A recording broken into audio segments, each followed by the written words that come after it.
I want you to get together.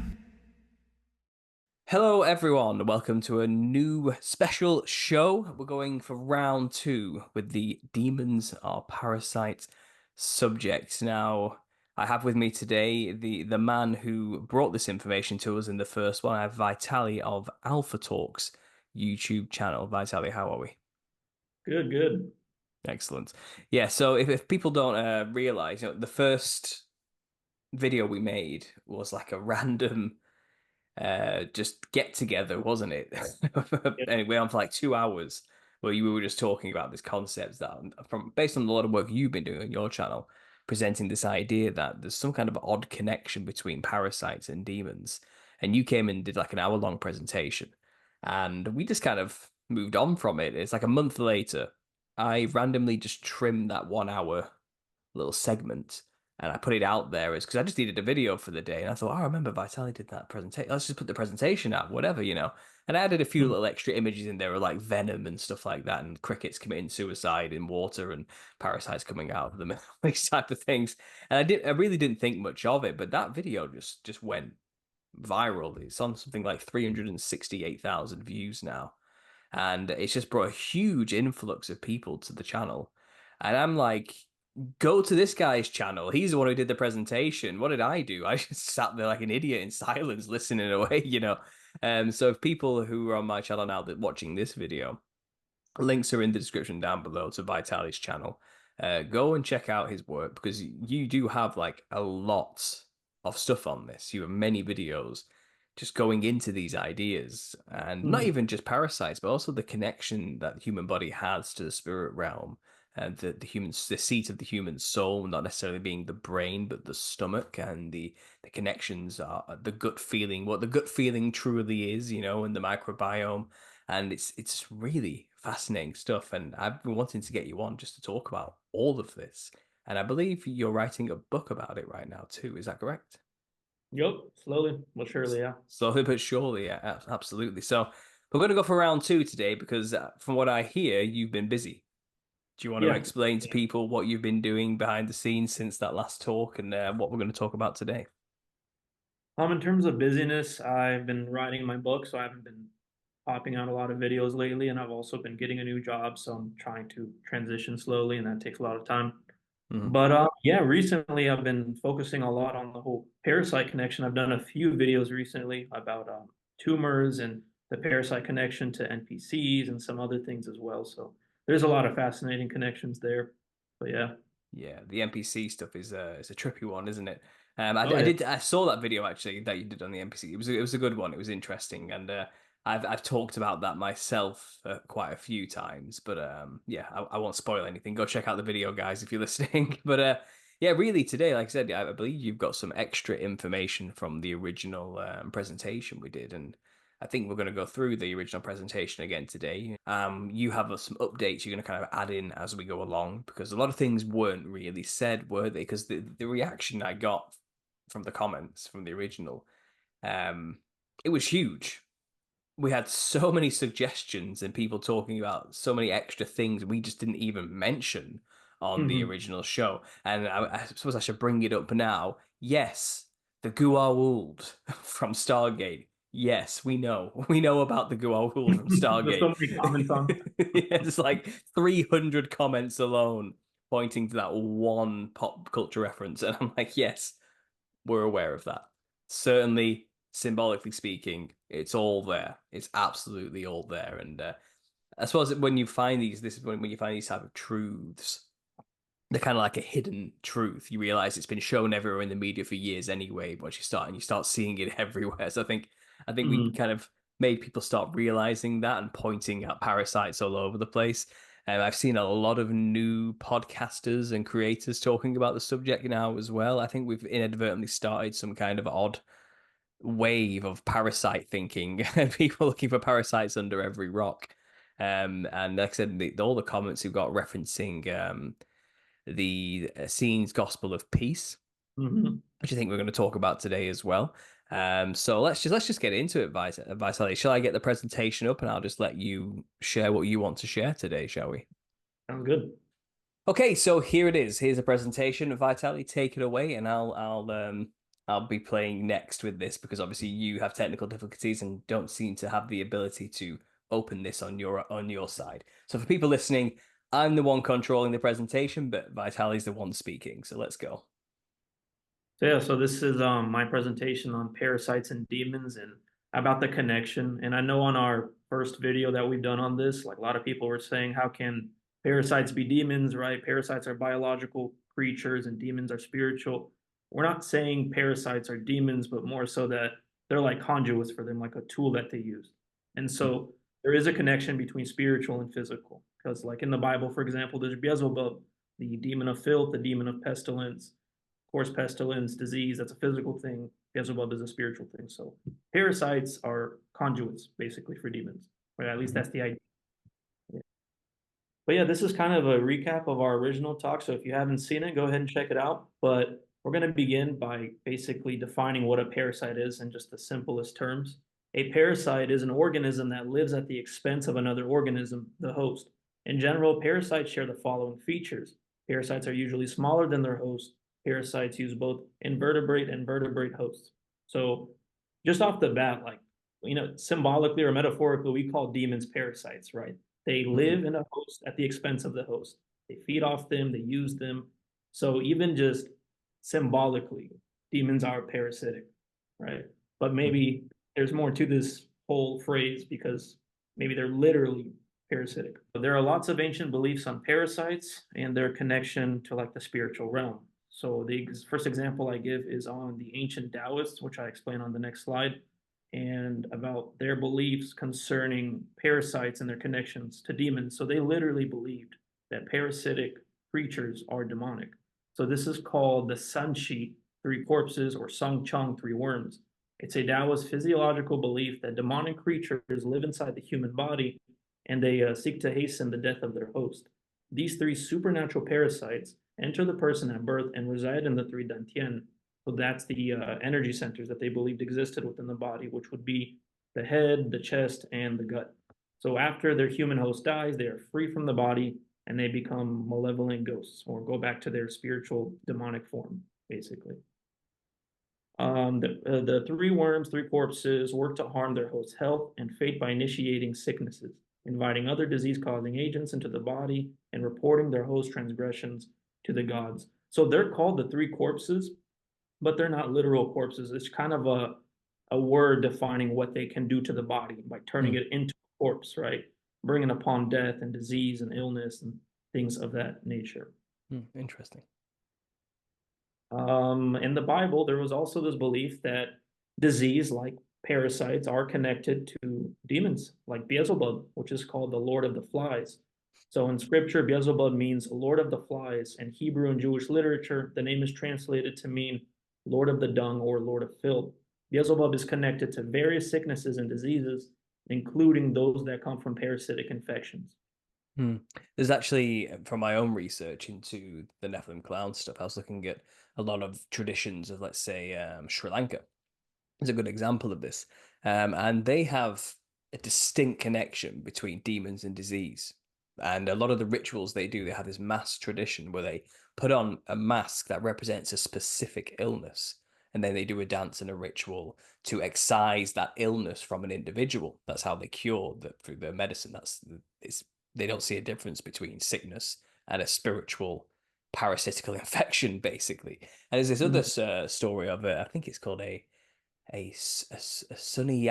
Suniyaki or something like that, and it's a very specific story about a Nephilim that's born of a king's wife, but it's this hideous monster, and the king rejects the child and the wife because it's like, this isn't my kid. I don't know how you got pregnant, but this is certainly isn't a human, you know.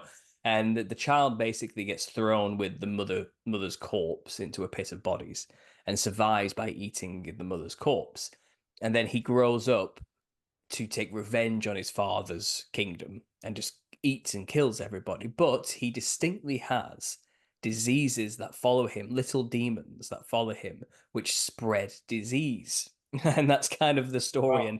And he's always depicted as him in the middle with his big, wide, clown, bulging eyed, green skinned smile, holding two people in each hand while he's eating a leg. And he has all these multiple little faces surrounding him, which each represent a specific disease, which Mhm. he chucks at people basically and makes them sick with, and it's kind of like his army of disease he takes with him. So, yeah, what you're talking about there, how there's always many cultures have very similar beliefs Mhm. that like I said, disease and demons are one in the same thing.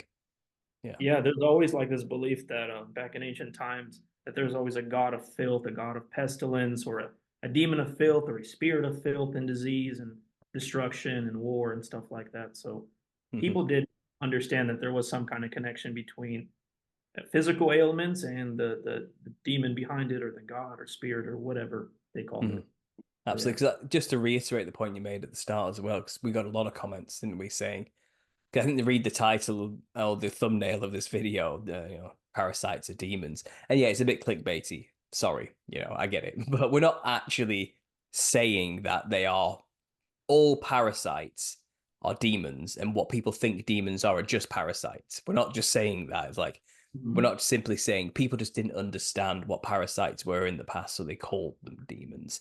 We know, I believe, demons are specifically the disembodied spirits of the Nephilim, which were giants that physically roamed the earth. That's what demons are.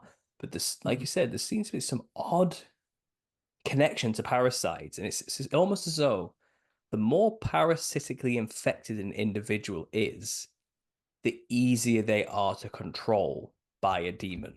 I think that's what we're kind of getting at here, isn't it? Would you Yep. say that's a Yep. fair take? I think that's what we really seem to be uncovering here. But sorry, I took you off your floor. Let's carry on. Next No, no, slide. you're good. You're good. These are great points. I didn't know that whole story you said about the what was it, the Nephilim that's connected to all those little disease following them. That's the first time I heard of that, but I'll that's pretty I'll bring images up on the screen as we talk about it, and I'll send you the link afterwards. Yeah. interesting. So yeah, Beelzebub is called the Lord of the Flies. So flies can carry parasites that can harm humans and animals. House flies can carry over 100 pathogens, including parasites like pinworms, roundworms, hookworms, and tapeworms. They can also carry bacteria, viruses, and fungi. Flies can pick up pathogens from their environment, including dumps, sewers, and garbage heaps, and then transmit them to humans. So flies are like insects that are kind of like flies. In certain religious beliefs, they were believed to be like the vessels that were transporting diseases to humans, right? Causing things like the Black Plague and other various issues, right? Like the gods would punish the humans and send, like a locust or some Hmm. kind of like insect carrying these diseases, parasites, bacteria, whatever, toward the humans, infecting them, getting them sick, and they die or they become like zombies or something like that. Hmm. Well, another point to make here as well is that, we're not saying things like viruses and fungi and bacteria don't exist either. We're not saying it's all demonic and there's no such thing as viruses or anything. We're not saying that. We're not making those wild, like, medical claims here. But what we're saying is there's always been this attachment symbolically to demonic influence or even judgment and viruses and parasites being carried on the back of flying insects of some kind. So it all seems to be like a link. It's all linked together in some way, and that's all we're just trying to bring that to light today, aren't we? Yeah, they're basically like vessels. So the disease is very real, but it's connected to something more spiritual, Hmm. possibly.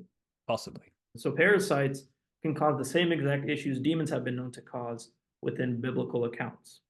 So demons have been known to cause and or influence suicidal behavior and also homicidal behavior. So they encourage self-harm and the harming of others. So an example of this is in the book of Mark, chapter 9, verse 22. And it says, and oftentimes the demon has cast him into the fire and into the waters to destroy him. But if thou can do anything, have compassion on us and help us. So in this account, a father comes to Jesus and he asked Jesus for help to cure his son from a demon who's causing his son to harm himself. And so it's not the son wanting to harm himself, right? There was this belief that suicidal thoughts and actions are not from the person himself because naturally the human spirit wants to preserve itself, right? We don't want to hurt ourselves. So any kind of influence or behavior, suicidal behavior, comes from something demonic, in my opinion. Hmm. But Interesting. yeah, that's the whole context of that verse. So parasites, just like demons, influence and cause suicidal behavior. Many studies and research have showed this that common parasites can trigger suicidal attempts. inflammation from T. gondii produces brain damaging metabolites.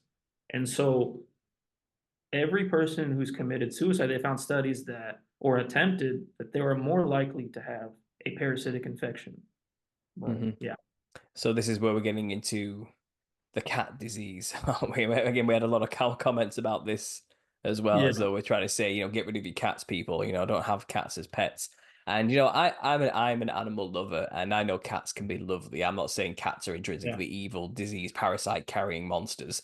I don't think, but we did get the odd comment where you could tell somebody got really offended at us talking about this. And it's kind of, don't put it on the cats. The cats are innocent. It's kind of yeah. like, we know they're victims too. They're also carrying a parasite, which they shouldn't have. Mhm. It's not like a good thing for anybody to have this. But sorry, I'll keep moving on here. Yeah, I was gonna say I actually got rid of those slides so people don't lose focus because they're gonna be talking about the whole cat thing and like how dare you say that about cats. I'm like, okay, let's just forget the cat thing for a second. We'll get back on track for the Absolutely. actual. Okay. Yeah. Good plan. So we just have to cover that though. For like, Yeah, but if people we ask, no reply. animals will be harmed from the creation of this slide. Okay. We love animals here. Okay. This Won't we're be not. accused. Yeah. We're not attacking anyone. Okay, keep going. Yeah, so demons can cause various mental health disorders, and we find evidence for this all across the Bible. Parasites are also connected to various mental health disorders according to various studies that have been done. So, for example, there's a case for toxoplasmosis gondii or T. gondii, and they have been connected to various diseases, including schizophrenia, bipolar disorder, just various mental health issues. So, like for example, one study showed that host-parasite interaction is associated with many major mental illnesses. Another study showed that at least one-fifth of all schizophrenia cases can involve the parasite T. gondii, which Hmm. is beyond fascinating because we even like before I learned about parasites, I always assumed that it was just simply connected to something purely spiritual, right? That they've gone through some kind of trauma, and that's how they got the voices. Kind of like Jerry Marzinski, the psychiatrist you and I Hmm. both interviewed, right? That's how we said Yes. that these people got these demons. But what if it's like a combination of that and a parasite that has been living in their body? And so now the demon has a stronger hold on a person because it has its Bluetooth, its biological Hmm. conduit, its tool, making the connection to the demonic realm stronger. And that's why they can see hallucinations and very Absolutely. illusions and hear voices. And there have also been studies on this that um, parasites can also cause hallucinations somehow. I don't know how they figure that out, but yeah, that's very bizarre. Well, Um, on that, I did a video recently where I was kind of just thinking about all these concepts off the back of our discussions on this idea. And I was trying to think like, so there's a distinct difference between demonic oppression and possession. The two different mhm, things, really. And oppression tends to be more like stuff keeps happening to you to make your mood, health, and life worse. And it mhm, seems like a relentless barrage of attacks from other people who may be being controlled or influenced by demonic forces to do bad things to you in some way. I think this might be where the a lot of the gang stalking type thought process comes from, where it feels like people are intentionally ganging up on you. Strangers are mhm, purposefully getting in your way while driving or almost cutting you up or bumping into you in places or it's just things like this. It's kind of like people tend to believe there's like a coordinated, organized attack of people on me. When I think a lot of it, though I'm not saying that doesn't happen, it probably does literally happen in some very rare, odd cases where people have organized together to purposefully do that. But I think a lot of it might be demonically influenced. And I think that's where oppression comes into it. You might not be possessed by a demon yourself because perhaps you're relatively parasite free. So maybe it's not easy for a demon to get into you and make you do stuff, but it can mhm, certainly push you down a dark path by using other people to influence you. So I think that's what oppression is. And I think from this research, I've started to theorize possession does come when somebody perhaps is a lot more parasitically infected. And I think the whole aim of a demon would be to push you to do more things that would infest you with parasites. So Hmm. pushing you to be more promiscuous, let's say, or just to annoy a lot of people, get a load of cats as pets, or so like, but that joking aside, more seriously, do sinful things that will get you in situations where you're probably more open to being parasitically infected. Doing drugs with needles, for example, things like this. And if a demon can oppress you enough to get you in those situations, it might readily prepare you to be more easily possessed because you parasitically infected yourself. And this is what we're saying what parasites perhaps are. They're a Hmm. tool to help demons more easily get into a vessel. And do you think there's anything to that? That's just my current thought process. Maybe do you think there's something to that? I don't know. Yeah, so to your whole point about demons using people on the outside to kind of influence you, to mess up your day.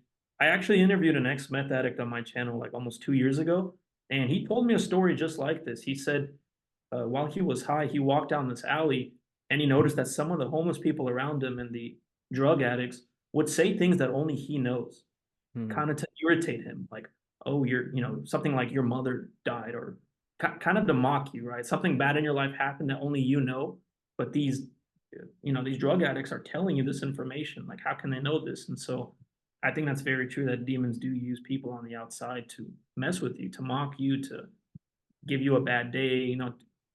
Basically, take out this negative energy that you're producing from these types of situations. Hmm. Yeah, also we both talked to Jerry Marzinski, and he's talking to these Mhm. schizophrenics who quite clearly are possessed by demons in some way, and he's adamant. No, this is real. Like these are not just voices made up in these people's heads. It's too consistent. There's too much personality involved that's consistent with each case. And it's Mhm. and I guess people to end up in that situation, you must have done something. You're not necessarily because you can sin and not be involved with parasites. So you can murder, you can shoot somebody from a distance and never get parasitically infected. And I think Mhm. even certain sins can open you up in some way to demonic possession and more Yeah. heavy possession. But I feel like something to do with if a demon can get you infested with parasites, it's better off for the demon.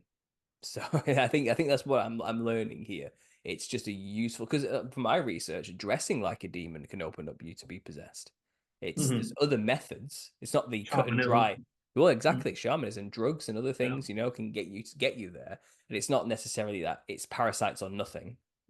So this is not a be all end all, but it's certainly interesting that this is just another weapon in their tool belt, really.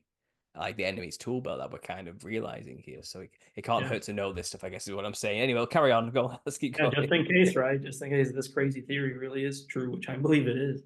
Yeah. But yeah, parasites can also control your cognitive functions and also your desires. So that would be another pretty good tool for a demon to use, right? To kind of get inside your mind or inside your spirit somehow and influence you to do certain things to your own demise. So recent studies or various studies have shown that the relation of toxoplasma infection and sexual attraction to fear, danger, pain, and submissiveness. So what this basically means is that those who are, I guess, interested in more degenerate sexual activities, kind of like BDSM, bondage, and kind of hurting yourself and things of that nature, you're more likely to have a parasite if you're into those kinds of sexual activities, which is interesting because these types of activities, pain, submissiveness, fear, danger, is what the Nephilim were doing before the flood, right? In terms of Mm, like the rapes they were doing and tying people up and making them feel fear and pain and making them submit.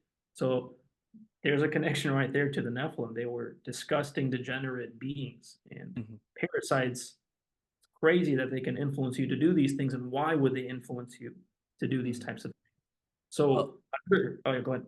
well, albeit for me to kink shame anybody, but these are not exactly the things you described. Self-preservation things humans should be wanting to do to themselves. It goes Mhm. against the self-preservation code, and most humans have, to not put themselves in positions of uh, being controlled, dominated, fear, pain, all that type of this. It tends to be things we avoid. So you would think something must be influencing them to have that kind of bent, shall we say. And like you said, yeah, well, demons kind of were really into that kind of stuff when they were around in physical form, and to subjugate humans, put them through pain, misery, and torture, and to then eat them.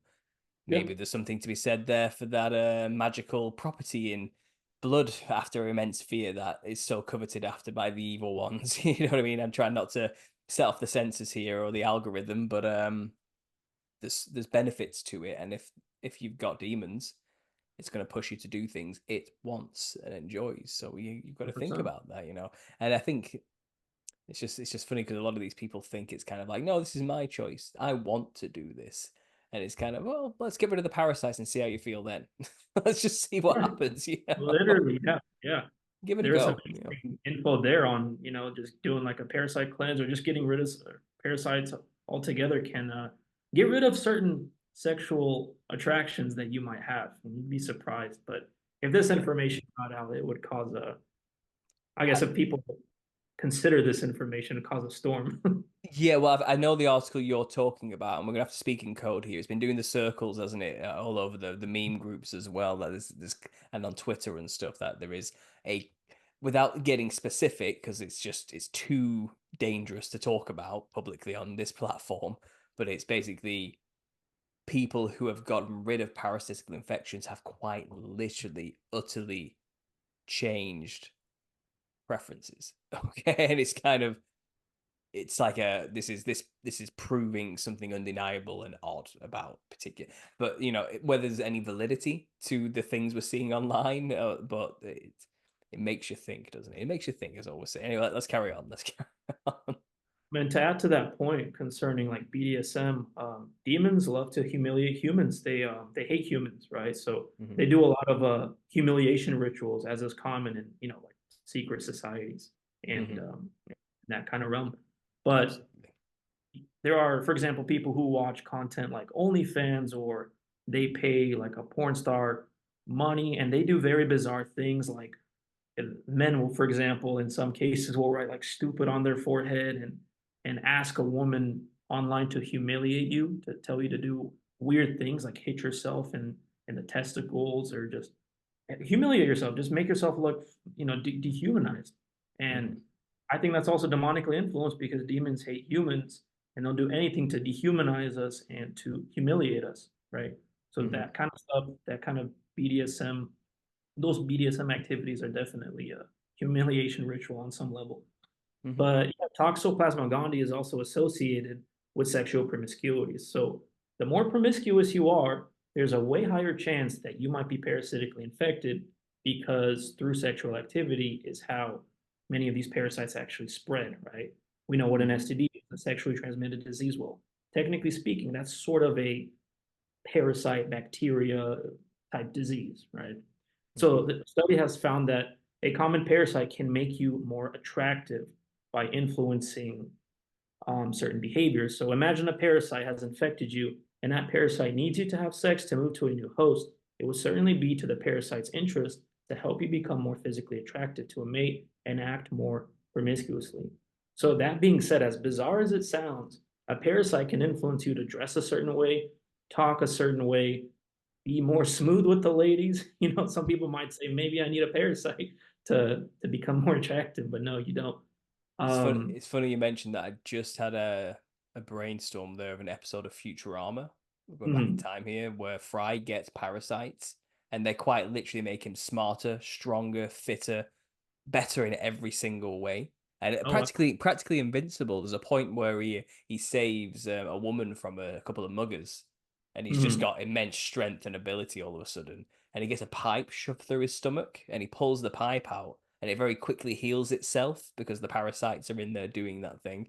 And I think you discover this because they shrink down something like a little spaceship and go inside of Fry, Yeah, and it's just parasites and worms all over the place, like massaging his muscles and keeping him, and it's obviously in their interest to keep him fit and healthy so they can continue their longevity. It's kind of a, but in a way, I thought it was funny that's kind of making parasites out in a positive light. In a way, no, but he's completely a different person because of it. I just thought that was yeah. interesting.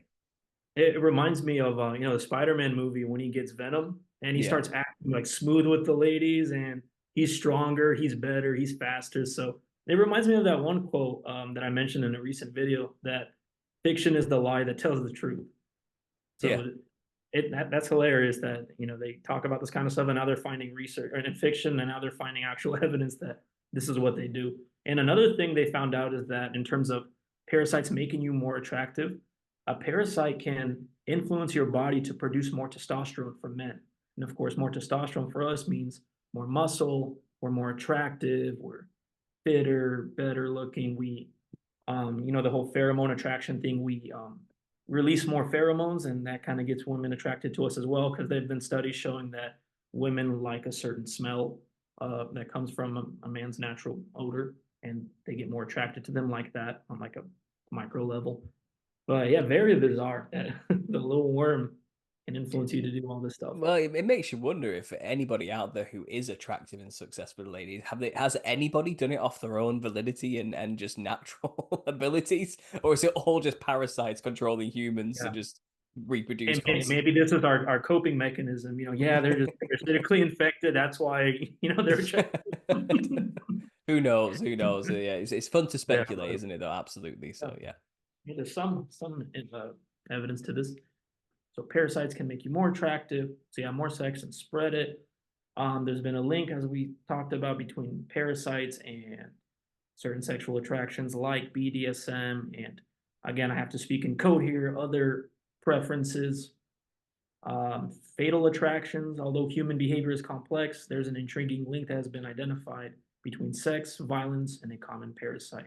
So if you are into sexual violence, especially heavy sexual violence, you are far, far more likely to be infected with a parasite.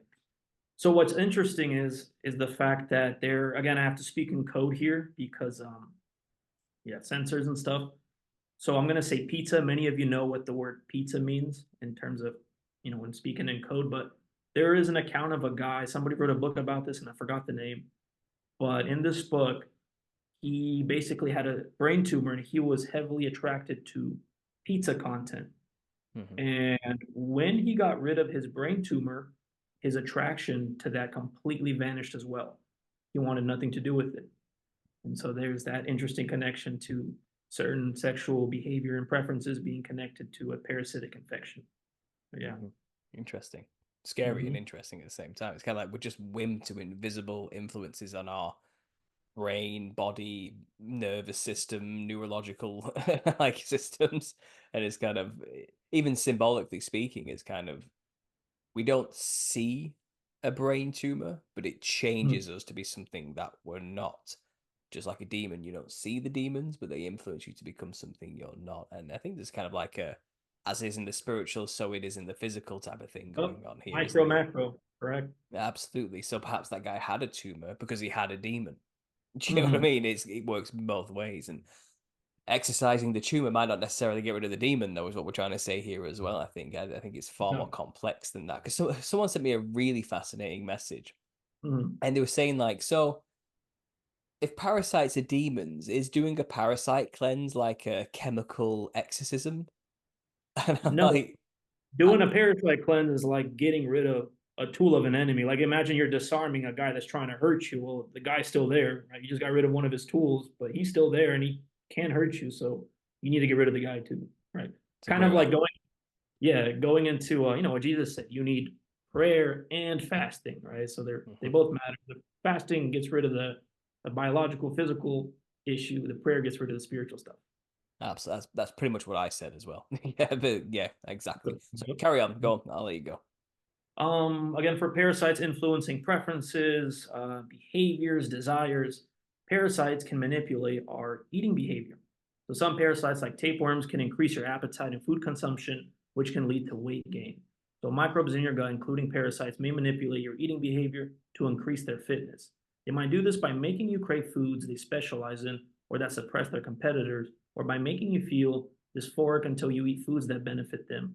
So a parasite's favorite food is sugar. So it can influence the body to consume way more sugar than it needs or really wants. And so that's one of the ways it influences its own fitness and its own life. So if you cut off the sugar, you are also starving it completely.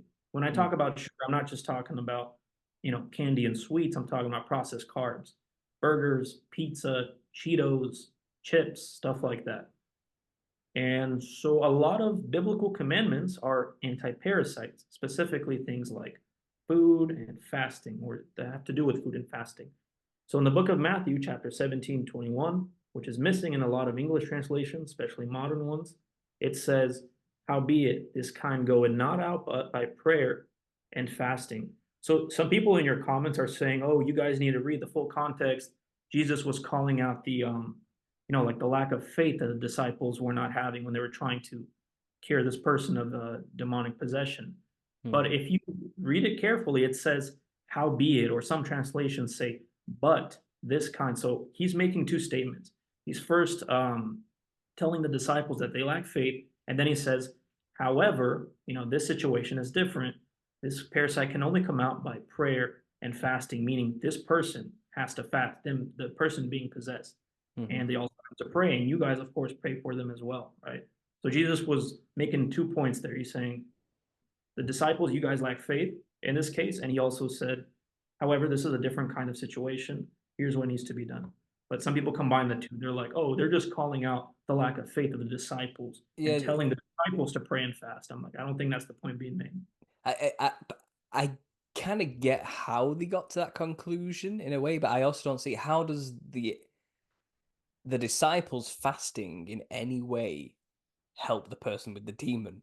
Because it Mhm. makes their faith stronger and therefore they have the power to cast the demon out of the person. I kind of get that logic in a way, but it also doesn't sound like logic to me as well. It's kind of a little bit of a weird twisting and turning of the obvious because it Yeah. could be what Jesus was saying was you can cast out demons of people easy enough, but if they're this heavily parasitically infected, they'll need to Mhm. fast to get rid of the parasites to make Yeah. the stronghold the demon has on the person weak enough that you can cast them out. That makes more sense. Mhm. It's like, yes, spiritually, you have the authority to cast that demon out, but physically, right now, this person has such a bad problem with parasites, it's physically anchoring that demon to him. So your spiritual weapons aren't exactly they're nullified a little bit. So Mhm. make them fast, get rid of the parasites. The demon will come out in your. I think that doesn't that make sense to me, right? That's Yeah. what he Yeah. would mean. But there's still going to be people who vehemently disagree with us on the interpretation of that passage there. But that's what we do here. So carry on. Go on. Yeah. So I think that's kind of the point Jesus was making. Like, I'm surprised people aren't curious as to why certain people are different from other demonically possessed people. Like, there's a person who's possessed with demons, and there's a person who needs something a little extra. People should ask the question, okay, well, why does this person need something extra when the disciples were just casting out demons by their authority alone, right? By prayer, just by prayer alone. And I think because demons have they have a grasp on a person with an actual tool that they use, which I think are parasites. And so Jesus said, "Oh, this person basically has a demonic tool within them. Get rid of the tool by fasting, and of course, get rid of the spiritual demon by prayer." Right? And Mm-hmm. kind of Jerry Marzinski made that point that positive music and prayer and scripture has the ability to get rid of the voices of schizophrenics. And so there's that. You Mm-hmm. combine the two when a demon has that much of a stronghold on you, then you need to pray and fast. And so, Absolutely. in connection with parasites, practically all textbooks dealing with the subject of ridding the intestinal tract of parasites stress the importance of fasting. So, before people even start getting into various, parasite protocols and cleanses with various ingredients, the first thing medical textbooks recommend is fasting, just overall fasting to starve the parasites, because the parasites themselves are not immortal. They need food, they need sustenance, they need nutrients to keep themselves alive. And if you starve them, well, they die and you pass them through your body.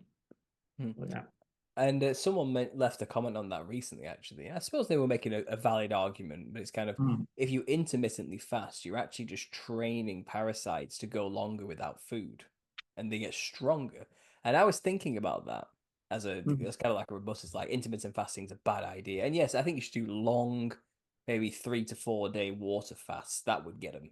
That would definitely do, because at the end of the day, they're so small like they don't have a long lifespan without energy when you really think mm. about it. You know what I mean? Like if you take away their energy, they probably wouldn't live that long, really. It's kind Yeah, of like they need a constant supply. source.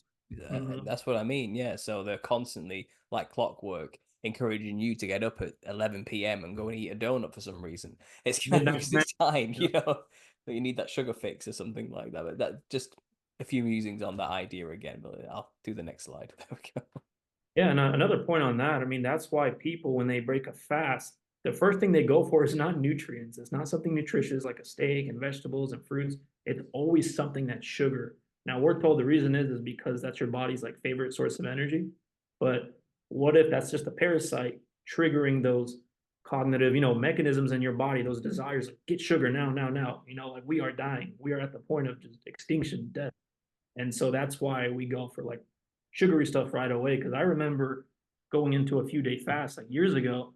The first thing I tried eating was not anything healthy or nutritious. I just started eating chocolates and processed foods and chips. And that was how I was breaking my fast, which is really stupid. But I'm thinking like maybe that's the parasites that's on the verge of death telling you to eat, to eat this kind of stuff. Mhm. Um, That's why people swear by the carnivore diet, I think, as well. yeah, Because maybe that's the reason it is quite successful in curing a lot of inflammation and because it's also zero autoimmune sugar. issues. Yeah. Yeah, because there is no sugar, and obviously it's not necessarily that. That's because protein and fat is purely just the best thing for you necessarily. But it's because it's not good for the parasites. They're starving to death. So maybe that the reasonings why it's so good isn't what people realize, perhaps. So I don't Yeah. really know, but I'm not Why saying it's my going diet. viral. Yeah, Hmm. it is. My diet is not perfect. I do the intermittent fasting as much as I can, but I get these sugar cravings like you're talking Hmm. about. And I actually did a parasite cleanse after our last talk. Maybe we'll get into that at the end. I'll carry on with the presentation. Let's just Oh, I'm let's just keep curious it going. about that. Yeah, how did that Yeah. go? But yeah, so the concept of fasting is missing in a lot of modern Bibles, including Bibles like NIV, which was written in the 1970s, and then ESV, which was written in the 2000s. When it comes to a lot of these modern English Bibles, a lot of them are copyrighted, and to get a copyright, there has to be at least a 10% difference in the books themselves. So I don't know how it works in the UK, but in America, if let's say I want to make a Lord of the Rings type book, right, there has to be at least a 10% difference or more.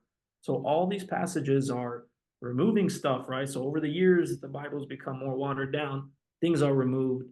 And so what's removed in Bibles like NIV and ESV is concepts on fasting and their connection to getting rid of demonic entities, which is it's interesting that see a parasitically infected or demonically influenced person who was in charge of writing these Bibles would omit these verses, right? Because if this is a tool against them, you don't want that in there. And Hmm. so, yeah, the concept of fasting is missing in a lot of English modern Bible versions and perhaps in other languages as well. Yeah, that should raise an eyebrow or two, guys. Everyone Mhm. listening. Just that alone should make you go, curious. Anyway, let's keep Yeah. going. So yeah, the church fathers believed that fasting was incredibly important, especially when it comes to casting out demons. Some of you even say like you're not going to get rid of your problem, your demonic issue, if you do not fast. That's not an option. And even Jesus said it's not an option as well. He said when you fast, meaning it's supposed to be part of our protocol, throughout our life. It's not something you can choose to do. It's a commandment, right? As anything else, like to love God and to love others. It's a commandment. And so we don't really have, as Christians, a choice. It's not a choice or a preference. Like you have to do it. And so, like Saint Theophan said, that where there is no prayer and fasting, there are the demons. And then Saint Gregory said, fasting and self control are a double wall of defense, and whoever lives within them enjoys great peace. So, of course, many people can attest to this after a fast, whether it was your first time doing a day fast or a 3 day fast or however long, you'll notice mental clarity and peace and dopamine, and you feel better, and your day is just better. So, you enjoy great peace, as St. Gregory says. Hmm. Absolutely. Physical benefits, mental benefits, and of course, spiritual benefits as well. Absolutely. The biblical diet law is anti-parasitical, right? A lot of people assume, especially Christians today, that the Old Testament laws are completely irrelevant and they're completely void and that we don't need to observe them or follow them or consider them, even though Jesus himself followed this diet and we are told to imitate Christ in every way. In fact, Jesus even said that if you believe in me, you will walk as I walked and you will do the works that I do.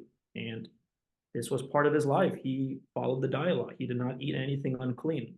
And so, for example, animals like pork and shellfish are animals that contain the most parasites. So every unclean animal in the Bible has way more parasites and diseases than the clean animals. Like here's an example of a man that died from a tapeworm larvae in his brain after eating pork. And so, like, there are certain parasites directly associated with swine themselves. Like they live and thrive within a pig, which is very interesting. Oh, that MRI scan is terrifying. Yeah, it makes my skin crawl. You know, That is. there's another delusion. It's like similar to schizophrenia. I forgot what it's called. It starts with a P. It has to do with parasites, but it's this belief that there are parasites in your mind crawling around, and they say that it's like a delusion that a mentally unwell person has. I forgot the name of it though. I should have put it up here, but yeah, Well, makes your skin crawl thinking about that kind of stuff. here's evidence that maybe they're not being as crazy as they think they are. But Maybe they do got it. maybe. Oh God, could you imagine? I mean, Mm, yeah. that is so scary. Anyway, moving on. So yeah, another commandment that has to do with being anti-parasitical is salt. The Bible says that all your food offerings you are to season with sea salt, natural sea salt, not that table salt that they sell at stores or give out at restaurants. So the book of Leviticus chapter 2 verse 13 says, "And every oblation of thy meat offering shalt thou season with salt, neither shalt thou suffer the salt of thy covenant of the covenant of thy God to be lacking from the meat offering. With all thine offerings thou shalt offer salt." So God is saying, even with the clean meats that you eat, properly salt them. Do not be stingy with the salt. Salt them enough. And as it turns out, science shows us that a diet high in sea salt protects against invading microbes. And so, proper diet of natural sea salt kills bacteria. And it's interesting that the Bible uses like salt metaphorically and symbolically throughout the Bible, right? Like we are the Mm. salt of the earth. So we know from science that salt kills microbes. And we know that salt preserves things and salt gives flavor to things as well, right? So when we are called the salt of the earth, we give flavor to the Bible, right? We preserve the Bible, right? It goes through churches, through generations and generations. And we also get rid of negativity, right? We stay away from evil things, or we try to, right? We are against evil things, against negative things. And that's what salt does. Salt kills the bad things within your body. Salt preserves and salt gives flavor. So kind of just wanted to add that like metaphorical, symbolic connection to, again, micro, macro, right? And if it's no good, it'll be trampled underfoot. Absolutely. I like it. Mhm. Right, let's keep going then. So you are the salt of the earth. There we go. You are the salt of the earth. So the next slide is going to be a very fascinating one that I literally just recently discovered. And this is a recent study. So about a month ago, August 2024, the study came out from the University of UC Davis. So gut bioelectricity provides a path for bad bacteria to cause disease. Studies discover an electric study discovers an electric current in the gut that attracts pathogens like salmonella. Researchers have discovered a novel bioelectric mechanism that pathogens, like salmonella, used to find entry points in the gut lining that would allow pathogens to pass and cause infection. And so, yes, we do have an electric current in our gut, believe it or not.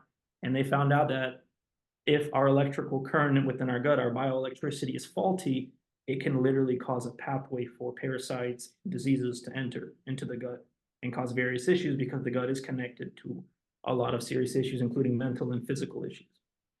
Well, we are electromagnetic beings, Mm-hmm. and that's something not really discussed in hasn't really been discussed through 20th century medicine. But in the 21st century, I think people are more hyper aware of the electrical bio nature of reality, not even just ourselves, but the universe, the Yep. electromagnetism of the universe, including ourselves. People talk about the toroidal field created by the heart and all these type of things. And again, we're talking about really out there spiritual concepts here now, which are Mm-hmm. being science is catching up to. And it's kind of you don't see energy waves. You don't see people's auras or bio Yeah, electrical what's going on fields. all around Yeah, us. you don't see all that kind of thing. But those are Mm-hmm. energies moving in an unseen realm, and this is saying if they're out of whack, then things you don't normally can't really perceive are being let into your body. That's even symbolically speaking, it's kind of like mess with the electromagnetic field of a human, you can get demons. That's basically Yeah, what he's trying to yeah. say there, As bizarre as this sounds, yeah, that's the In- point. interesting, very interesting. Yeah, so let's kind of talk about gut bioelectricity, what that is for those who don't know. Gut bioelectricity is the flow of electric currents in the gut that can impact a variety of processes. So yes, we do have an electric current within our stomachs. So the discovery showed that a study that I showed that bacteria uses electrical signals to navigate. Bacteria like Salmonella use electrical signals to find entry points into the gut lining. This process is called galvanotaxis or electrotaxis. I don't know how to pronounce that properly, but bacteria responds differently to electric fields. Different bacteria respond differently to electric fields, and an example of this is Salmonella enters the follicle associated with epithelium, Hmm. while commensal E. coli avoids it. Again, I wish they didn't make medical terms so complicated for now. Sounds like Harry Potter spells. Faulty bioelectric fields can cause diseases, and so it can capture things like E. coli and cause autoimmune illnesses or hyperimmunity in the gut. Hmm. Bacteria in the human gut produces electricity. They can produce electricity. Research have found over 100 bacteria in the human microbiome that produces electricity, including both pathogenic and probiotic bacteria. Hmm. In the next slide, I talk about why salt is vital to keep that natural process in your stomach concerning bioelectricity balanced. And so minerals and electrolyte, excuse me, minerals and electrolytes in the body, such as potassium, sodium, and calcium, are responsible for the electrical energy that allows cells to communicate and maintain homeostasis. This electrical energy is known as bioelectricity. And so homeostasis, for those of you who don't know, is a state of balance among all body systems needed for the body to survive and function correctly. So Hmm. salt is needed for our cells to communicate, to stay balanced, to do the work that God designed them to do within the body. So if they're out of whack because of a lack of minerals, a lack of sodium, lack of salt, well, then your body becomes out of whack, and your defense mechanisms that protects you against bacteria and parasites are weakened. And so this allows, as the study has shown, various bacteria, parasites to enter the gut. Hmm. Interesting.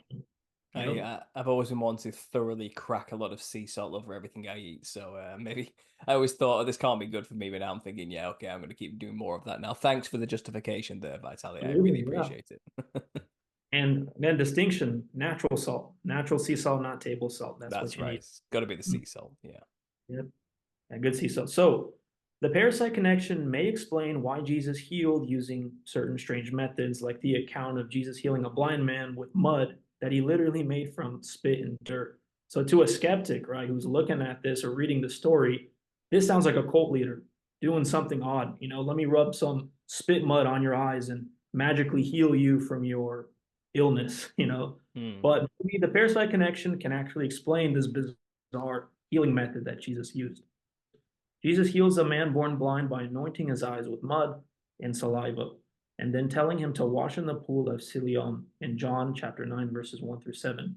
Jesus makes clay with the saliva and anoints the man's eyes, tells the man to wash. Jesus tells the man to wash in the pool of Siloam, which means sent. The man washes and comes back seeing. Neighbors and others who had previously seen the man as blind are surprised. The man is questioned. The man is questioned about how his eyes were opened. So again, this man that Jesus healed, he was born blind from the womb. And so a kind of possible explanation for this bizarre healing method that Jesus used can be explained by parasites. So parasites have been known to cause blindness even from birth. Parasites can cause blindness from birth, including Toxoplasmosis gondii. Yeah, this is one of the reasons why doctors tell pregnant mothers to stay away from cat litter, because the parasite can get inside your fetus and Hmm. essentially cause various issues, including death, but also other illnesses like blindness, cognitive impairments, things of that nature. Hmm. So a parasite that can be passed to a fetus during pregnancy or shortly before, this can lead to a serious health problem. There are serious health problems, including vision problems and blindness. Other complications include development delays and learning differences. This is another parasite that can cause blindness. It can be caused by an infected fly. Again, we talked about the whole fly connection to parasites and Hmm. Beelzebub. It can also cause eye pain, impaired eye movement, and vision problems. So this parasite can cause blindness from birth, either when you come out of the womb or in the womb from your mother getting that infection from, again, touching cat litter, right? Mm. And that's why doctors say not to touch cat litter while you're pregnant. Always have somebody else do it because it can affect your baby. Mm. Um, some soils can have parasitic bacterial compounds. So this is an explanation for Jesus using dirt to heal the man's eyes. Discovered in the late 1970s by Satoshi Amuda, the pioneering drug ivermectin, a derivative of avermectin originating solely from a single microorganism isolated at the Kitasato Institute from Tokyo, Japan. And he isolated the sample from a Japanese soil. He isolated the sample from Japanese soil that has had an immeasurably beneficial impact in improving the lives and welfare of billions of people. Mm. So yeah, certain soils can have antibacterial, antiparasitic compounds, and this is an ingredient that's found in ivermectin, which is also used for um, killing off parasites. It's a drug that's used for that, and it's very controversial. I believe in 2020 there was a lot of discussion surrounding this drug if humans should be using it or shouldn't. Yeah, well, it is prescribed to humans, Mm, like it has been. It's funny because this was years before it became a hot button drug to mention because a mm, certain individual mentioned it as a possible cure for a certain particular issue we had, like I said, in 2020. But I remember I was watching an episode of House recently, and he yeah. prescribes ivermectin for a parasitical infection. Like, and it's kind of that was in like 20, is it 2009, 2010, but Mm. before it was controversial to bring it up. And it's kind of, yeah, I think doctors have been using this drug for a long time since the 70s to just kill parasites. And now I think, is it more used by the veterinary practices than Yeah, for animals, that's the controversy surrounding it. If we should use horse paste as a parasite cleanse, but yeah, there's some controversy overall just surrounding this substance and if we should take it for killing off parasites. Hmm. Yeah, there is. Yeah. Yeah. Yeah, so soil can be anti-parasitic in several ways, including bacteria. Some soil bacteria, like this word that I'm not even going to pronounce, have proteins that can help fight parasites. For example, a protein from Bt can kill nematodes in the digestive system or ruminants. In mice, Bt crystal proteins treatment reduced the number of parasitic eggs in adult parasites in their intestines. And so certain compounds from soil, like good bacteria, has been used to kill off parasitic infections in studies concerning rats and parasites. Mm. And now the third part of the bizarre healing methods is the saliva. All right, so we talked about parasites causing blindness from birth, or the ability of parasites to do that. Hmm. We talked about soil being connected to killing off parasites and being anti-parasitical, right? Jesus used soil. And now we're going to talk about saliva. Why did Jesus spit in the mud, make mud, and then cover the dude's eyes in mud to heal his blindness from birth? And so saliva contains white blood cells known as leukocytes, which are part of the immune system and help fight infections in the mouth. This is because saliva is not just water, but also contains various cells, enzymes, and antimicrobial agents to protect the oral cavity. Hmm. Key points about white blood cells in saliva. These white blood cells in saliva can help capture and kill bacteria by releasing nets, particularly neutrophils, which are a type of white blood cell. Besides white blood cells, saliva also contains epithelial cells, enzymes like amylase, and various antimicrobial agents. So an example of this is like when you get a cut on your finger and you suck on your finger, right? There's actually a reason why you do this because the white blood cells help heal the cut on your finger, the wound. So when you Hmm. suck on a finger, white blood cells in your spit release an arsenal of weapons to defeat bacterial invaders. First, white blood cells can simplify, engulf the bacteria, and die as martyrs. So that could possibly explain why Jesus spit on the soil, created mud, and then put it on the guy's eyes. The soil is anti-parasitical, and also Jesus' saliva, because he's a pure human, he probably has the best white blood cells in the world. So those Hmm. white blood cells from his saliva combined with the antimicrobial properties of the clay or the dirt that he used helped heal the blind man's eyes that were possibly caused by a parasite from birth. So that Fascinating. might be an explanation for that bizarre healing method that Jesus used. Hmm. Absolutely. And who knows, maybe we don't know this, maybe there's something to do with that particular water as well. Maybe there's something about pond water, That's right. Yeah, I pool forgot to mention the water. water. Yeah, there's something special about the water itself in the well. Yeah, the Oh, minerals are. oh Mhm. yeah, minerals. Maybe it's something to do with minerals. Yeah, I don't know. I don't know. There's probably a lot of layers to that entire story, and I think you've just provided some extra layers which people probably Mhm. haven't already considered. So that's really interesting. Yeah, it might be the fourth layer, right? So the blindness, the spit, the mud, the dirt, and maybe the water. And the healing Oh, waters, absolutely. yeah.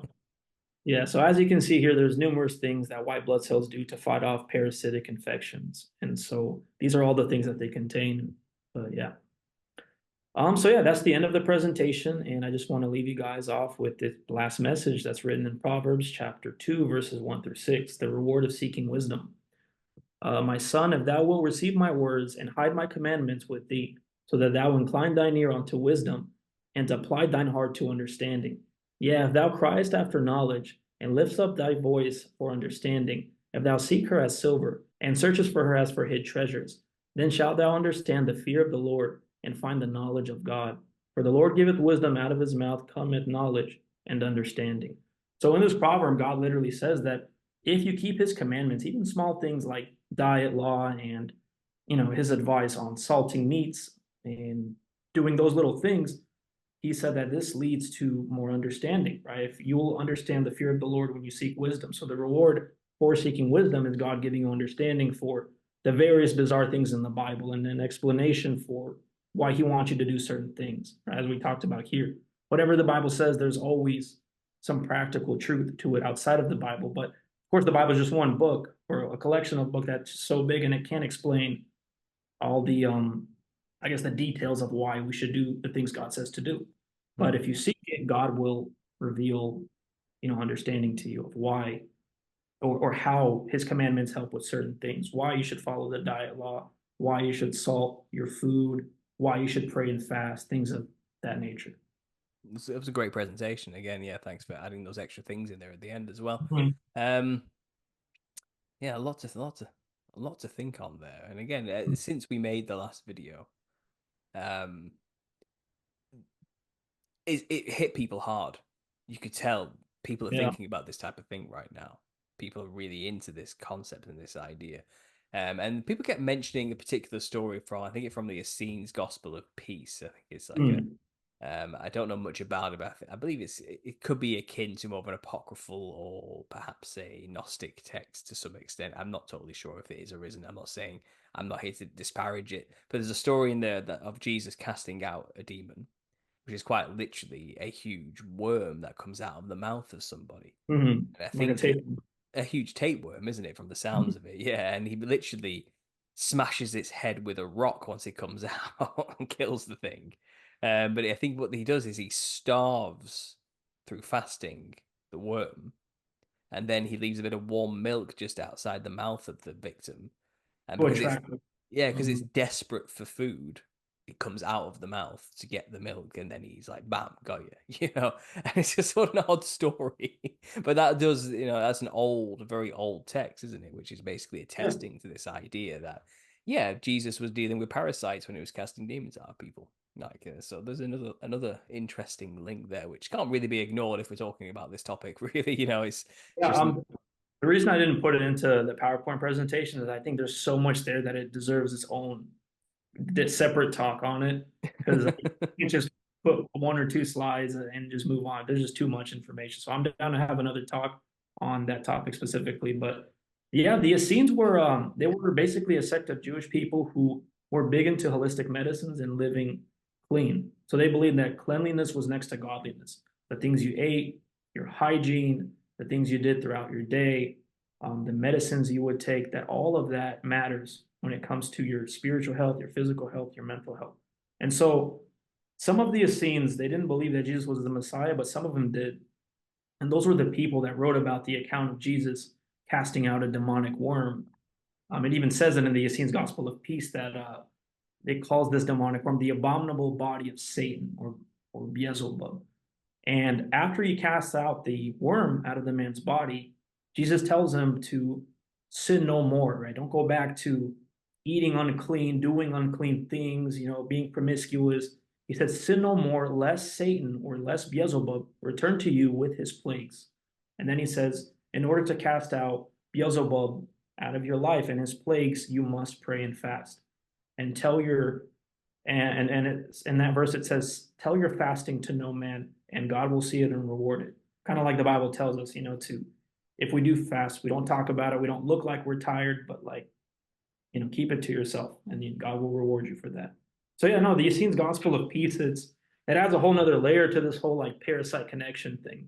And I know some people will say like, oh well, the Essenes Gospel of Peace, that's not scripture, so we can't use it. But within the Bible, it says Jesus did many things that were not written down. In the book of John, I believe it says this. And so we can speculate that maybe some of the things he did were written down elsewhere, like the Essenes Gospel of Peace, because it's been proven that Jesus did have encounters with these people. And maybe they wrote about a specific encounter where Jesus casts a demonic worm out of a man's body. That's something to write about. I would Yeah, say yeah, yeah. I witnessing mean, something like that. Yeah, you would jot a note down here or there, wouldn't you? Make a pictograph or two on a wall. I don't know. yeah, It's it a would be hell of a odd to sight. make that story up too for the Essenes because they lived during the time of Jesus Christ, and interestingly enough, they disappeared during 70 AD, the fall, fall of Jerusalem. Oh, we're going down that rabbit hole, are we? We're gonna no. Another day, another Let's day. let's keep it on topic. Okay.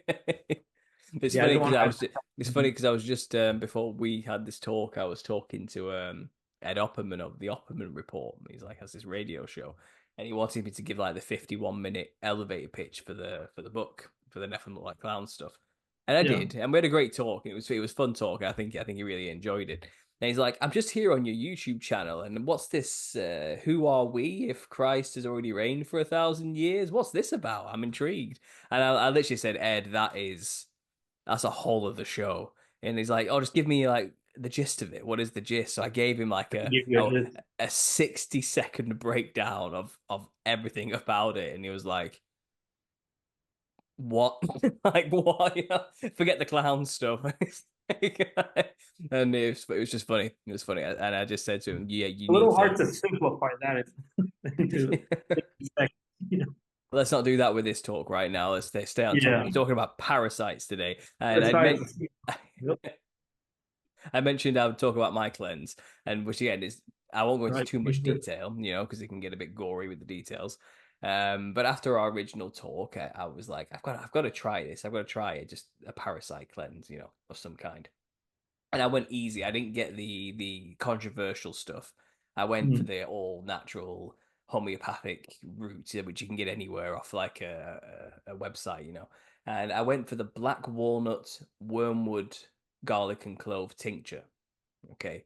And it's just brown liquid. You get about that much in this bottle. Like it's like really you get a dropper. Okay. And all I did was get a glass of mineral water, so not tap water. Um, Mm. I found when I drank it with tap water, which I know I shouldn't do anyway, it was terrible. Like it was unbearable to drink. It is the worst tasting thing you've ever imagined. All you do is put 2 dropperfuls in like a pint of water, and with each gulp, it's like poison. But when you drink it with mineral water, it's actually okay. There's no problem drinking it. So something that immediately told me like something about tap water. I've never tasted tap water so foul until I added that particular thing into it, this tincture into it. But with normal water, with like pure filtered mineral water, Mm. spring water, it was actually all right. Like it was bearable to drink, which is odd. I thought that was an odd thing I've learned. That's the first thing I learned from the whole process. And the main thing I took away is it tastes so bitter and awful, Mm. but you get used to it to the point where your body isn't rejecting it so violently towards the end of the cleanse as well. So it makes you wonder what's making that initial gut vomiting Reaction. reaction at the Okay. start, because clearly the parasites do not like it. And wasn't there something about wormwood making the waters bitter in the Bible? You know? Yeah, And yeah, symbolically. And another interesting thing you mentioned that this substance has garlic in there, right? yes. Well, they say that garlic is, it kills off vampires, right? In these stories, blood-sucking vampires, which maybe that's also symbolic for blood-sucking parasites, and that's why garlic also kills them off. Because I believe there is some research into that as well, that garlic does kill off microbes and Yeah, fungi. yeah. Everywhere I looked, it says a garlic-rich diet is great for keeping the parasites at bay. It's just one Yeah. of those things. It's like a well-known old wives' tale that has truth to it. It's just yeah, take a lot of It's garlic, you'll be funny. fine. Yeah. That's what my dad attributes his health to is he eats a lot of garlic, a lot of onions, and once in a while he does take a shot of alcohol or like wine. He says Mhm. all those three things keep me from being sick. He said that's why I never get sick. I don't even get colds. And I'm like, maybe there's something to that, that the onion, the garlic, right? Even the alcohol, like wine, specifically wine, is great for the gut. And he Could says it in be. the Mhm. It could be. I'm open to any of these things nowadays as I get older and Mhm. more health conscious. I'm trying all sorts of things and here and there, and obviously, but like I said, I did a 2 week protocol on this stuff. And then Mhm. I took a break 2 weeks and then did another solid week. And I know this might sound crazy, but my wife was laughing at this, like this because it just sounds ridiculous. It's like I'm waiting till the full moon to finish it Mhm. because that's when the eggs hatch, and that's when parasites are more active during full moons, apparently. And Interesting. and I'd heard of this, so I thought, okay, I'm going to stick with it and go with it. So I did the initial cleanse, and then to kill off the rest of the eggs at the end, I did it when the full moon was on, and you know it's a bit of an anticlimactic thing because you have these expectations of what it's going to be like to be parasite free, and I think it only highlighted more problems I had than I realized once the parasites were gone. Do you get what I mean? And I didn't Yeah. feel like it was a be all end all catch all cure for all my ailments, but I was clearly seeing results in a very visual sense without getting too graphic. The things you start to witness coming out of you are quite like, what on Please earth is don't put going up on? pictures. No, no, no, no. It is kind of like okay, so it worked. Mhm. It certainly, but I think there's deeper issues as well. Like I said, things like candida, for example. There are plenty of parasites in people's bodies that aren't just in the intestinal tract, the gut, that particular long tube, and that's really what these cleanses deal with. There's things like the guy who had worms in his brain, for example. That tincture would never have even got to them because there's a blood-brain barrier which Yep. stops things from getting into it. So I would have to go harder, I think, to do a thorough cleanse. But I could be happy also knowing that at least my Mhm. gut's probably been cleansed of any parasites. But what about the good stuff as well? The good bacteria. I Mhm. assume it probably also killed all of that. So I did Yeah. have like die-off symptoms, which is it Herx? They call it Herx something. I can't remember what the name is now. It's because it's been a while since I've done it. But it Oh yeah, basically I know what you're talking about. Is it when like Herxheimer. yeah, when the parasites start dying, they release toxins into the Yeah. blood, and this causes headaches and vomiting, and it basically Yeah. discourages you from continuing the fast or the cleanse. So you'll Hmm. stop it right away to kind of get rid of that headache, because that's one of the first things that happens when you fast is the headaches. They get to you even more than the hunger. And so Hmm. if there's a squeezing in your temple, and that's from the parasites releasing toxins into the blood, kind of like a last resort type of thing to get the person to stop fasting or stop cleansing. Oh yeah, you feel it. Honestly, you feel it. Yeah, after like a couple of days, a few days, you start to feel run down, runny nose, headaches, things like this. And Yeah, what you can that do, the best thing to do at the end of the cleanse is to take activated charcoal, which basically binds all the dead pieces of parasite bodies together, so you eliminate them basically through whatever yep. means necessary, urine or however you can. Even vomiting, believe it or not. Yeah. Yeah, yeah, absolutely. And the activated charcoal I think did work. It wasn't too bad, but long after the fast was over, you know, I I'm going to admit things weren't better or worse necessarily, and I still have sugar cravings. So there's a deeper issue which that tincture alone hasn't dealt with, and I've heard other solutions you can go along with. Let's say maybe like I think turpentine, pure gum turpentine is one of the solutions, and there's people who drip it onto sugar cubes, and it's kind of Yeah. the rule of thumb is three sugar cubes high. Once it just hits the third, that's enough. Okay, then you just eat it, and Mhm. apparently this is like a really old remedy, like an old wives' tale remedy that's been around for like a long time, and obviously eating turpentine isn't recommended, is it? But this pure gum Yeah. turpentine is not the stuff you clean paintbrushes with, is what it seems to be.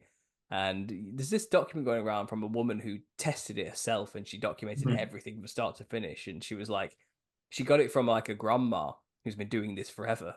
And she's like, no way is that the reason she's so healthy. She tried it, and apparently it worked. It worked. It just killed the parasites. And she said she's never had such mental clarity in her entire life because Mhm. that does cross the barrier. That gets everywhere. It flushes the entire system through the blood and everything, you know. And it only takes like you just do it once every like 6 months, and you clean of parasites. And I think it gives meaning to that phrase: "A spoonful of sugar helps the medicine go down." You know, that's where that kind of thing comes. I think it has something to do with this whole trick of dripping turpentine onto sugar cubes or something like that. Now, I haven't done that one.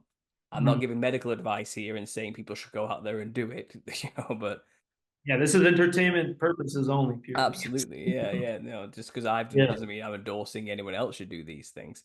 But I think people need to be careful as well because it's not just the parasites these things target. There are things you need in your body which you may be losing as well, and Yeah, yeah. on the concept of fasting, I actually wrote about this in my book. I have a chapter on fasting and how to do it safely because not everybody is the same. So Mm, if your gut lining is already messed up, please do not fast. It's going to mess it up even more, and the gut lining might release bacteria into the blood and get you even more sick.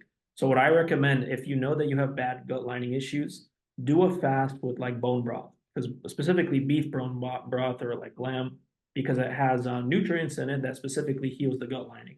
So once you get that healed, your gut feels better. Then you can try fasting like next week or something, just to get that mm, gut lining healed. Make sure that when you eat food that is digesting normally, you're not getting any acid reflux. But yeah, we're not saying every single person that you should fast right away. You need to understand your own gut issues because everyone's different. And let's say your gut microbiome is more unbalanced than others, then you need to do that if your gut lining is weak, but also do a longer fast than the average person needs to, right? So some people's gut microbiome is not that unbalanced, that messed up. So even doing 4 weeks of intermediate fasting, you'll notice benefits. But if your gut lining is pretty bad, then I mean, or if your gut microbiome is pretty bad, then you need longer fasting. So it all depends on you personally. It's like mhm. a case by case situation. That's right. No, I agree with you on that one. I just don't want And people like, hearing all the benefits of fasting and they just jump right in, like, oh, I get poor stomach issues. I'm like, please try to understand your gut issues, right? Even go mm, to your doctors and see what's going on in your stomach. Is your gut lining weak? Okay, well then do things to fix it. Not just take medicines, but take nutrients. absolutely. Well, speaking of the gut, this is another topic I kind of want to talk with you about maybe for the last 20 minutes of the show here while we're doing this a little bit longer. But you did made a lot of videos about what the gut actually is in terms of Hmm. importance to be a human being. And could you maybe elaborate on some of your work you've covered on that a little bit here while I've got you? Yeah, so I talked about the gut possibly being connected to the soul, and this belief is found among various different religions, including the Bible. The Bible says a whole lot about the gut and the soul. Like there's a verse I believe in Proverbs, if I'm not mistaken, where God says that he searches the inward parts of the belly for the spirit of man. And there's various verses like that, like Jesus saying that living waters will come forth from the belly, right? Hmm. So there's all kinds of references to the gut and the spirit and the Hebrews themselves. And I wrote about this in my book as well in one of my chapters, I think the second chapter. So the Hebrews had a belief called the mind body paradigm, and that the spirit is connected to various organs in the body. So, for example, the bowels were connected to compassion. Right? There's a verse within the Bible, and it connects the word bowels. It says the phrase bowels of mercy, and I think it's when Joseph is speaking. And actually, I have the verse right here. It's let's see, yeah, Lamentations chapter 2, verse 11. It says, mine eyes do fail with tears, my bowels are troubled, my liver is poured upon the earth for the destruction of the daughter of my people, because the children and the suckling swoon in the streets of the city. And then Genesis 43:30 says, and Joseph made haste, for his bowels did yearn upon his brother, and he sought where to weep, and he entered into his chamber and wept there. So the Hebrews believe that various organs were connected to various emotions, like Hmm. blood was connected to the life of the body, and bowels were connected to strong emotions like compassion. And we can feel a lot of these emotions in our gut and our kind of bowel area because it's all connected. For example, when you feel depression, you feel it here in the gut. When you're nervous, right, we call it knots in the stomach. When you feel love for somebody, those are called butterflies, right? When you meet somebody, you really love them, you like them, you feel this sensation in your belly, a pleasant one, a nervous one. Some people say that when they pray or they feel the Holy Spirit, they feel a warm feeling in the gut. And so that was the belief that they had, that a lot of emotions, um, specifically a lot of psychological emotions all come from the gut and not the brain. That the brain is more so like a receiver, Mm, like a radio, but the gut is where all of these processes happen. And we can feel it, right? We can see the evidence just by feeling it, right? We don't mhm, feel these emotions in our heart organ or our brains. We literally feel it in our stomachs all the time. mhm, Right? Gut feelings, for example, it's another cognitive ability, right? That's more metaphysical.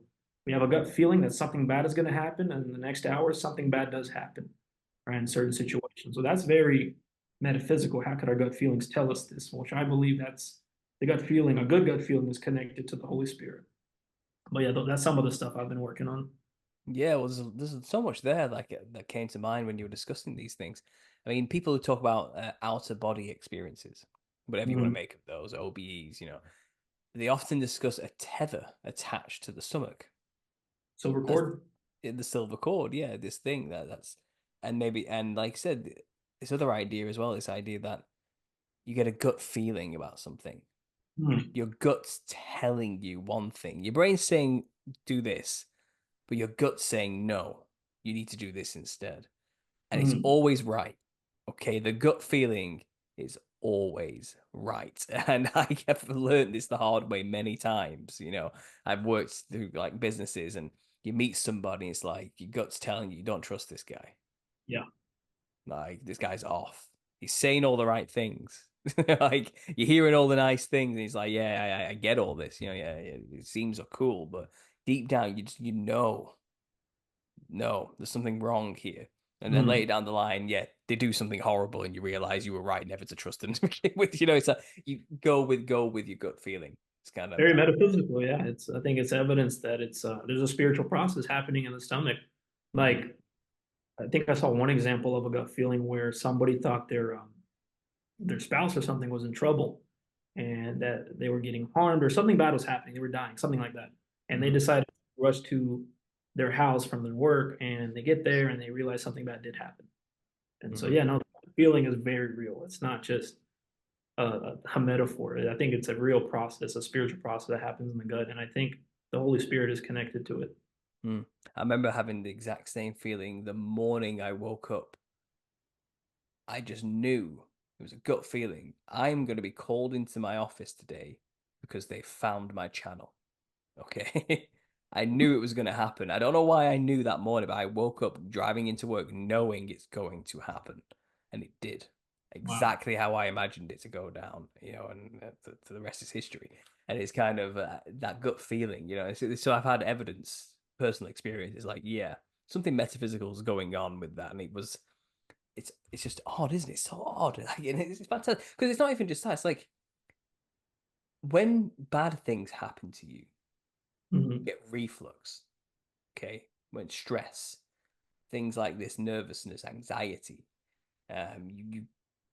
your stomach, your bowels turn to acid. Like Mhm. they represent the negative emotion in a physical sense. It has this physical reaction, and I just thinking about it, how connected it truly is like I said, what is this? Is it like the true mind or seat of the soul? Is that what we're trying to say here exactly? How would you kind of like I think interpret this? Yeah, when the Bible actually talks about the heart in a spiritual sense, it's never talking about the heart organ. Like the KJV definition for it is the middle, the core, right? Hmm. So what is the middle of our body? The abdomen, the gut. That is the center. Like when the Bible talks about other verses, Jonah and the whale, and then Jesus going into the heart of the earth. Right? Well, the heart is always the middle. It's always the center of something. And Hmm. so when the Bible discusses this in a spiritual sense, it's talking about your stomach. It's always talking about your stomach, never your organ, and it's never just a metaphor for like a metaphysical process in your mind or something. It's always No, the stomach. because it feels like you've swallowed a lead ball. when you have that feeling of extreme anxiety for something. Yeah, When yeah. when Your you're stomach is just tightening up like this. yeah, Yeah. it's like here. It's not like in Mhm. your heart. It's like the solar plexus center of your body Yeah, yeah. feeling of weight. It's like a weight, isn't it? Of like of fear and dread. And it feels like you Mhm. swallowed like a lead ball, basically. And it's fascinating stuff. When I was watching your videos on them, I was like, yeah, this is because you present it in such a great way on your channel. I'll probably play as we're talking the images from your video or something, so they can get a gist of what they can go and look into. But again, it's like many cultures knew this what Mhm. you were showing more than Yeah. anything. This isn't like just like a new concept we're just coming up with now. It's not even No, just yeah. biblical, is it? So I'll let you go on. Go ahead with that one. Yeah, it's I was gonna say that I think modern people are so disconnected from this because even in the 17th century, like people had an awareness of this. There's a guy that I mentioned in some of my videos concerning like the gut and the spirit. His name was John Baptist van Helmont, and he was a alchemist. He was doing research on like a poisonous flower called wolfsbane, and then he literally had a gut feeling, and he said to himself, and he wrote this down in his journals. He said that I do not feel, perceive, or imagine anything in my head, but I do all those things in my gut. After that, he was sent down like this bizarre theory that we're talking about that all these processes happen in the gut, that the gut is the seat of the soul. And he wrote in his journals that even when he would ask a townsperson or a peasant where the seat of the soul is, they would take their hand and show the orifice of the stomach. They would go like this. This is the soul. And so even peasants back then knew, but university or yeah, those within the universities who were studying these things like the hearts and organs and processes of emotions and philosophy and all that, they didn't believe that this happened in the stomach. They believed the old belief that it's happened somewhere in the heart organ or somewhere in the mind. But he said that even the peasants of the town knew where the soul was located. He asked them and they told him it's the orifice of the stomach, and they would lay their hand right here to show him. Hmm. So it was common knowledge back then. To us, it's not. We're disconnected from a lot of religious things because back in the day, the scientists were religious. Today, we've disconnected the two, and that's why I think we're missing pieces of the puzzle. Right? We always think that there's always a physical solution to a spiritual issue. Right? So, Hmm. like schizophrenia, for example, as Jerry Marzinski pointed out, that you don't, you shouldn't disconnect the spiritual from the physical issue because it's connected. And so, I feel like if we combine both religion and science together, like the spiritual aspects, we're gonna put a lot of puzzle pieces together, like we're doing here, discussing parasites, the gut connected to the soul and emotions and things of things like that. Hmm. Well, a lot of mainstream modern medicine and science, and Yeah. I'm not saying they're wholly unjustified sometimes in doing this, but the Mhm. solution is often, oh, your thing is affecting you. Let's cut that thing out of you. That's Yeah. generally tends to be the solution, and maybe it is Then it comes in back. maybe it is in some cases, But yeah, like I said, cancer can always grow back, for example. But it's always not always just that. It's also a case of let's just remove that organ or something. You know what I mean? It's kind of maybe you need the organ and maybe that wasn't the solution, but it seems to work short term if it doesn't shorten your life exponentially after as a result of it. That's kind of the method of medicine. Physical problem, remove the thing physically that's causing the problem. Remove the symptom, don't look into what's causing the symptom. Right? Essentially, yeah, but even us as spiritual Christians, even with this parasite thing, we're saying the same thing. Look, you can remove the parasites if you're having demonic problems, but that's not going to deal with the underlying spiritual issue of the Mhm. demon. Like you said, you've just temporarily weakened it or taken a tool off of it, a weapon away Yep. from it. It's It kind can of still be there. the Mhm. thing you're not seeing is what you still need to deal with. And funny thing, you were talking about this, the whole gut stuff, and we talk about the seat of the soul. Is it also the temple of the Holy Spirit? Could we say it's something akin to that as well? And Yeah. we say, keep it clean, keep the temple of God clean. You can cast a demon out of it and clean it and garnish it, and then the demon will come back with seven of its pals. And if you haven't, filled it with the Holy Spirit in a sense, and if you think about if the gut is the seat of the soul, parasites love to hang out primarily in the gut. That's where they go as well. So it's all kind of connected as the language is all the even symbolically as well as literally is kind of you can clean the parasites out of your gut if you want, but if you haven't taken precautions to stop that from happening again, Hmm. then you're like, it's Come just gonna back. come, he's just gonna come Yeah. back. Yeah, exactly. So Like you do a it's, parasite cleanse and you go back to eating abominable things and things that are unhealthy for you and going back to your old habits, right? Like Jesus said, sin no more, but you're going back. Like it's Mhm. gonna come back to you. You're gonna get parasitically infected again. You're gonna get demonically oppressed, possessed, whatever. It's gonna come back if you don't take precautions, like you said. Mhm. Yeah, yeah, I thought it was funny. I thought it was funny because we're talking about the stomach being the spiritual epicenter. Was Mhm. when God said the temple of God, did he mean the gut? Is that what he meant necessarily? Maybe. I mean, Rather than just the body itself, made it well, it's probably the body itself because I think obviously we're more complex than just a mhm. gut. That's for sure. Well, And I I think don't, like yeah. maybe it is the gut because of, it's not like if a person loses an arm or a leg that the temple is different. You know what I mean? So maybe it is specifically the gut itself. Something you Like can't live without, that's perhaps. something that can't, yeah, you can't live without it, can't be removed, but like our limbs can't, right? These are just like tools we use to operate in this world. But Hmm. yeah, I think specifically it's not just the whole body, but it's the stomach which operates the rest of the body.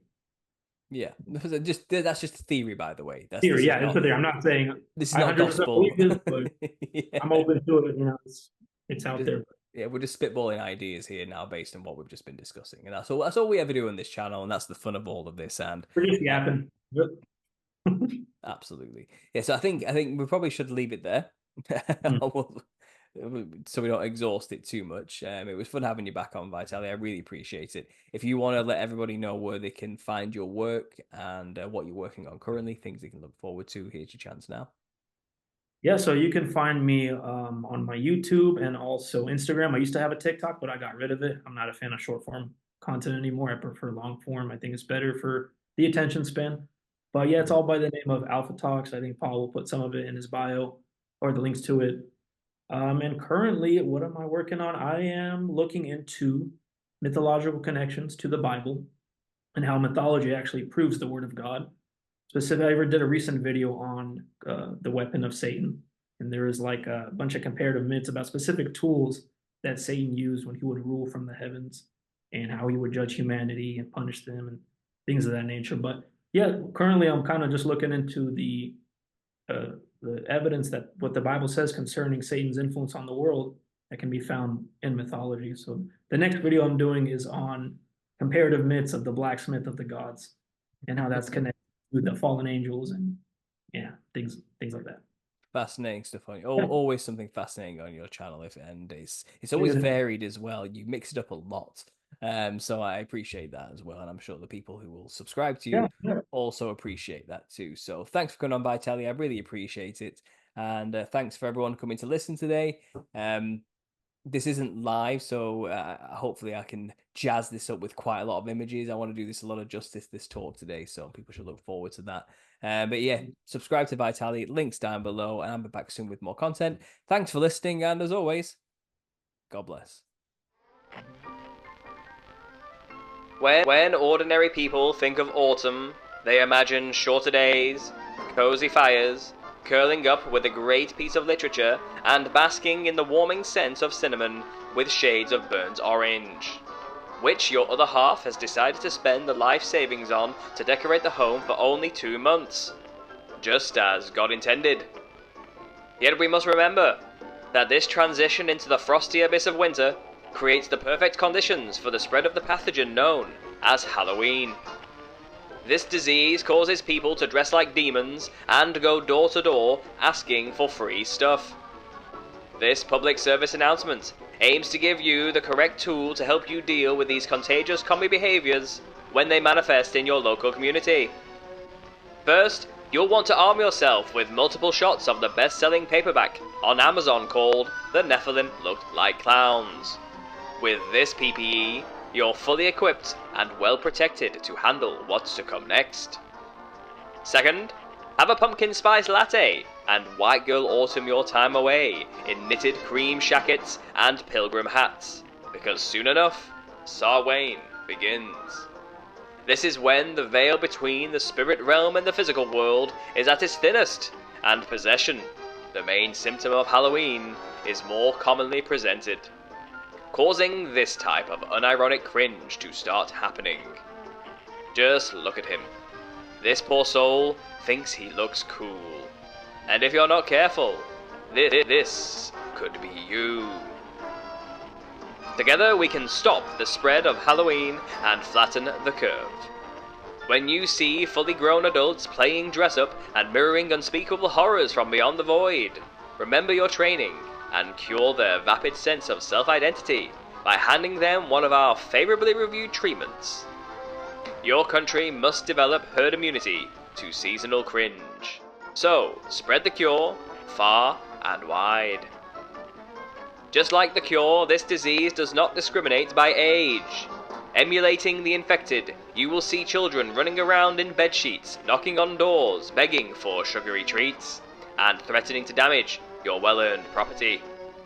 Make sure to fill their novelty buckets with the one thing all children secretly want: a well-rounded and relatable education in biblical history. That'll stop the spread. The Nephilim look like clowns, and the inevitable boost of volumes are currently the only known cure to thinly veiled demon channeling holidays. This is your best defense against this pandemic of spooky proportions. All you have to do is trust the science. Which you know we did, because I'm showing you people wearing lab coats and looking serious. Get your copy on Amazon today, and be prepared for tomorrow. Side effects of reading The Nephilim Look Like Clowns include, but are not limited to, a feeling of existential crisis, a well-rounded knowledge of a Christian contrarian view on human history, a foundational understanding of spiritual warfare, and a healthy aversion to clowns. I want you to get together.